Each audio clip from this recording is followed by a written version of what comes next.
એવી અચાનક ઇડલી બનાવવાની ડિમાન્ડ આવે અને આપણે પાસે દાળ અને ચોખા પલાળેલા ન હોય તો શું કરવું? તો કિચન સિરીઝમાં હું શીતલ, અને આજે આપણે દાળ ચોખા પલાળવાની ઝંઝટ વગર, આથો આવવાની ઝંઝટ વગર કે પછી ઈનો ઉમેરવાનું નહીં અને મોલ્ડમાં પણ ખીરું પાથરવાનું નહીં, આ બધાની ચિંતા કર્યા વગર એકદમ સોફ્ટ સ્પંજી ઇડલી બનાવીએ. અને તેની સાથે આજે આપણે તીખી સાઉથ ઇન્ડિયન ચટણી કે જેમાં કોપરાનો ઉપયોગ બિલકુલ નથી થતો તેવી આપણે ચટણી પણ બનાવશું. ઇન્સ્ટન્ટ બોલ ઇડલી બનાવવા માટે 1 કપ પાણી લઈશું. 1 કપ પાણી સામે 3/4 કપ એટલે કે પોણો કપ ચોખાનો લોટ લેવાનો છે. તેની સાથે 1/4 કપ અડદનો લોટ લઈશું. ટોટલ બંને લોટ થઈ અને 1 કપ લેવાના છે. જો અડદનો લોટ ના હોય ને તો ફક્ત ચોખાના લોટમાંથી પણ આ ઇડલી બનાવી શકાય છે. બનાવવાની શરૂઆત ગેસની લો ફ્લેમ પર એક કઢાઈમાં 1 કપ પાણી ઉમેરી દઈશું. હવે પાણી લો ફ્લેમ પર ગરમ થવા દેતા તેમાં અડધી ટીસ્પૂન મીઠું પણ ઉમેરી દઈશું. સાથે જ 1 ટીસ્પૂન તેલ પણ ઉમેરી દેવાનું છે. હવે તેલ અને મીઠું ઉમેરેલા પાણીને ઉકળવા દઈશું. અહીં હવે પાણી ઉકળવાની એકદમ સરસ શરૂઆત થઈ ગઈ છે. તો આ સમયે ઉકળતા પાણીને સહેજ એવું મિક્સ કરી લઈશું. ત્યારબાદ તેમાં પહેલાં ચોખાનો લોટ ઉમેરી દઈશું. સાથે સાથે અડદની દાળનો લોટ પણ ઉમેરી દેવાનો છે. હવે બંને લોટને તુરંત ચલાવતા જઈ પાણીમાં એકદમ વ્યવસ્થિત રીતે મિક્સ કરવાના છે. લોટ છે ને તે પાણીને તુરંત એબ્સોર્બ કરી લેશે અને તુરંત જ આ રીતે લોટ મિક્સ થઈ જશે. જો ક્યાંય પણ લોટમાં લમ્સ રહ્યા હોય ને તો તેને પણ અલગ કરી લેવાના છે. અહીં તુરંત જ બધું મિક્સ થઈ ગયું છે. તો હવે આ કઢાઈને આપણે ઢાંકણ ઢાંકી દઈશું અને ગેસની લો ફ્લેમ પર ફક્ત 5 મિનિટ માટે આ લોટને બફાવા દેવાનો છે.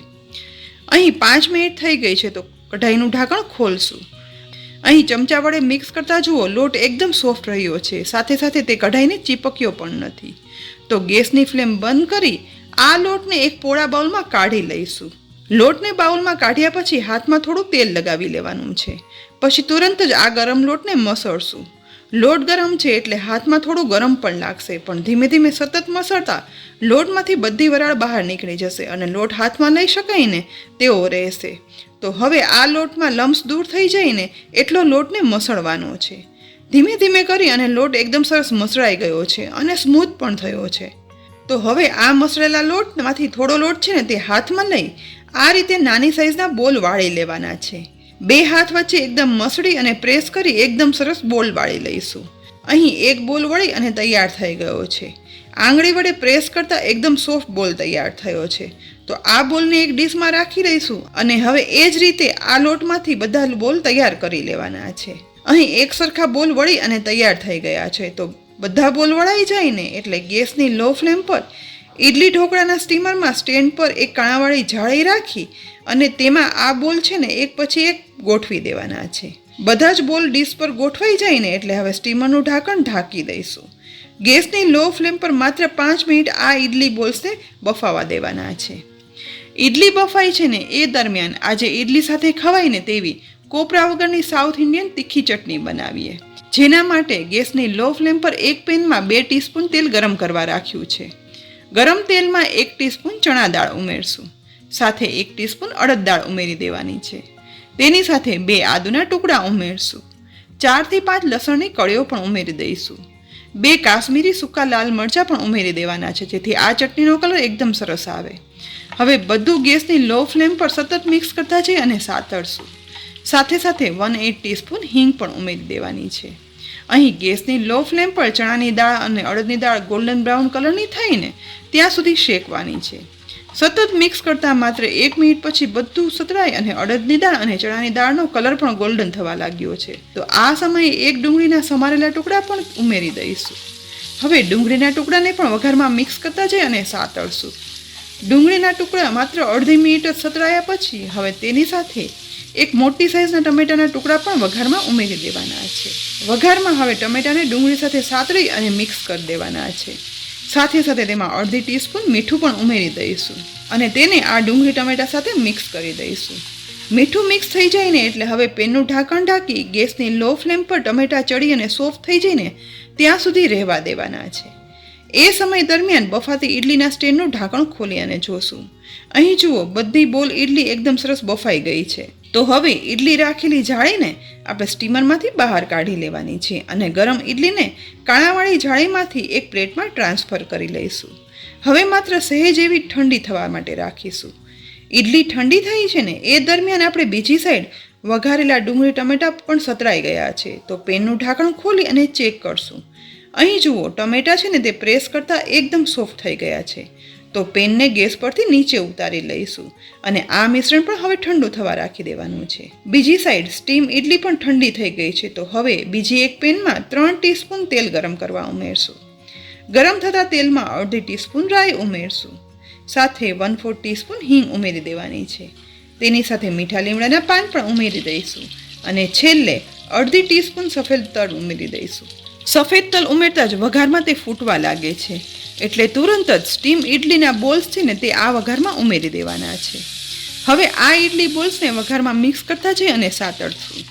સાથે સાથે થોડું એવું મીઠું પણ સ્પ્રેડ કરી દઈશું. ફરીથી એક વખત બધું વઘારમાં મિક્સ કરી લઈશું. આ ઈડલી એકદમ સોફ્ટ પણ થાય છે અને સ્વાદિષ્ટ પણ એટલી જ હોય છે. સાથે સાથે દાળ ચોખા પલાળવાની કે પછી આથો લાવવાની ઝંઝટ વગર ટોટલ માત્ર 30 મિનિટમાં બની અને આ સ્વાદિષ્ટ ઈડલી તૈયાર થઈ જાય છે. વઘારેલી ઈડલી તૈયાર છે. તો હવે પેનનું ઢાંકણ ઢાંકી દઈશું અને ગેસ બંધ કરી દેવાનું છે. બીજી સાઈડ ચટણીનું મિશ્રણ પણ ઠંડુ થઈ ગયું છે અને ટમેટા એકદમ સરસ સોફ્ટ પણ થઈ ગયા છે. તો આ મિશ્રણને ચટણીના જારમાં ધીમે ધીમે કરી અને ઉમેરી દેવાનું છે. બધું મિશ્રણ ઉમેરાઈ જાય ને એટલે અડધો કપ પાણી પેનમાં ઉમેરી તેને પણ ચટણીના જારમાં ઉમેરી દઈશું. હવે ઢાંકણ ઢાંકી બધું પીસી લેવાનું છે. પીસ્યા પછી અહીં જુઓ, બધું સરસ પીસાઈ એકદમ સ્મૂથ પેસ્ટ બની અને તૈયાર થઈ ગઈ છે. તો બનેલી ચટણીની આ પેસ્ટને એક પોળા બાઉલમાં કાઢી લઈશું. આ ચટણી છે ને તે ફક્ત ઈડલી સાથે જ નહીં પરંતુ સાદી ઈડલી, મેંદુ વડા, ઢોસા બધાની સાથે ખૂબ જ સરસ લાગે છે. હવે ચટણીમાં સાથે સાથે વઘાર પણ કરી લેવાનો છે, જેના માટે પેનમાં 2 ટીસ્પૂન તેલ ગરમ કરવા ઉમેરશું. ગરમ તેલમાં અડધી ટીસ્પૂન રાઈ ઉમેરશું. સાથે મીઠા લીમડાના પાન પણ ઉમેરી દેવાના છે. હવે હિંગ પણ ઉમેરી દઈશું અને વઘારમાં રાઈ ફૂટવા લાગે ને એટલે અડધી ટીસ્પૂન લાલ મરચાં પાવડર ઉમેરી સહેજ એવું તેલમાં મિક્સ કરી આ વઘાર તુરંત જ પીસેલી ચટણીના મિશ્રણમાં ઉમેરી દેવાનું છે, જેથી આ વઘાર છે ને તે કાળો ના પડે અને એવો સરસ લાલ કલર રહે. અહીં ચટણીની પેસ્ટમાં વઘાર ઉમેરાઈ ગયા પછી બધું એકદમ સરસ હલાવી અને મિક્સ કરી લેવાનું છે. ચટણી બની અને તૈયાર થઈ ગઈ છે. તો હવે ડીશમાં સ્વાદિષ્ટ ડુંગળી ટમેટાની ચટણી પણ પીરસી દઈશું. ચટણી પીરસાઈ જાય ને એટલે બોલ ઈડલી પણ પીરસી લઈશું.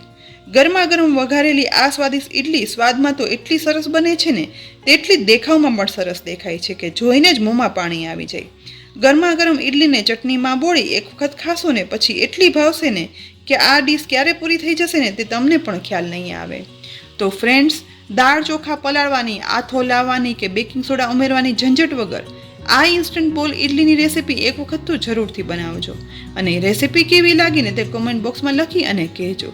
સાથે રેસીપીને લાઈક કરી અને શેર પણ કરજો અને અમારી ચેનલને જરૂરથી સબસ્ક્રાઈબ કરી લેજો, જેથી આવી ઉપયોગી અનેક રેસીપી આપ વારંવાર જોઈ શકો. ફરી મળશું એક ઉપયોગી રેસીપી સાથે. ત્યાં સુધી આવજો.